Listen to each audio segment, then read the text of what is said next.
Subhanalladzi asra bi'abdihi lailan minal masjidil haram ilal masjidil aqsa linuriyahu min ayatina innahu huwas samiul basir. Allah Subhanahu wa taala menjalankan nabi kita di sebagian waktu malam.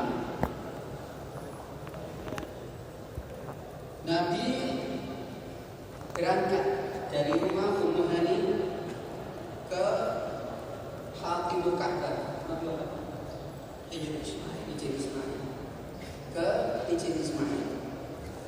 Kemudian itikaf, kemudian didatangi malaikat, kemudian dibawa perjalanan sampai ke Madinah, dibawa lagi sampai ke sini, dibawa lagi sampai Bethlehem, tempat kelahiran Nabi Isa, dibawa lagi sampai Masjidil Aqsa. Di situ para nabi datang semua, kumpul semua, kemudian malaikat Jibril mengedepankan Rasulullah SAW untuk jadi imam sholat. Kemudian didatangkan Buraq, kemudian Nabi naik Buraq, naik ke langit. Kendaraan samawi dengan jasadnya dan rohnya sampai terminal pertama, yaitu langit yang pertama. Maka Nabi malaikat Jibril alaihi salatu wasallam ketok pintu, dibuka untuknya. Kemudian ditanya, engkau bersama siapa? Aku bersama Muhammad Rasulullah SAW. Kemudian naik terus, dibuka pintu kedua, langit ketiga, keempat dan seterusnya sampai Sidratul Muntaha.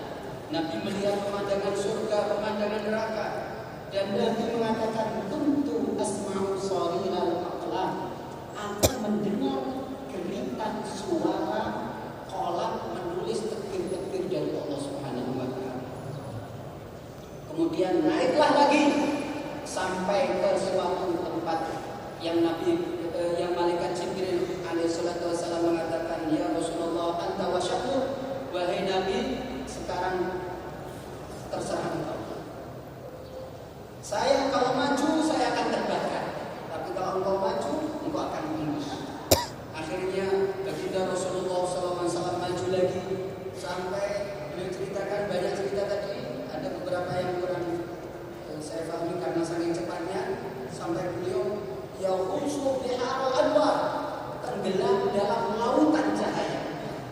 Kemudian jumpa dengan Allah bila kaifin wala mithalin, diceritakan di dalam Al-Quran, wan najmi idza hawa, demi bintang ketika turun, ma dhalla sahibukum wa ma ghawa, tidaklah teman kamu yaitu Nabi Muhammad itu tersesat, wa ma ghawa, dan tidaklah nyeleweng, wa ma yantiqu 'anil hawa, dia tidak bicara dari keinginannya, in huwa illa wahyun yuha, kecuali dari wahyu, in huwa illa wahyu yuha, tidaklah pembicaraan dia kecuali wahyu yang diwahyukan kepadanya. Allamahu syadidul quwa, yang mengajarinya adalah syadidul quwa, malaikat Jibril yang sangat kuat. Dzu mirratin fastawa wa huwa bil ufuqil a'la, tsumma dana fatadalla fakana qaba qausaini aw adna. Nabi dengan malaikat Jibril sangat dekat, seukuran 2 busur atau lebih dekat lagi. Fa'auha ila 'abdihi ma auha, lalu Allah beri wahyu kepada hambanya. Ini banyak tafsir, di antara artinya adalah Allah memberi wahyu kepada hambanya perkara yang Allah wahyukan kepadanya. Maka dafal fuadu ma ra'a, di sini Allah mensucikan hati baginda Nabi Muhammad sallallahu alaihi wasallam. Allah berfirman, maka dafal fuadu ma ra'a, nah hatinya Nabi Muhammad tidak membohongkan apa yang dia lihat. Jadi hati Nabi disucikan oleh Allah Subhanahu wa taala, tidak membohongkan apa yang dia lihat. Kemudian juga Allah mensucikan penglihatan Nabi kita Muhammad sallallahu alaihi wasallam, mazal basaru wa ma tagha.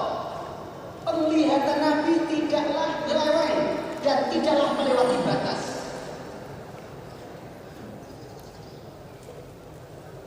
Penglihatan Nabi tidak nyeleweng dan tidaklah melewati batas. Semua yang ada pada Nabi disucikan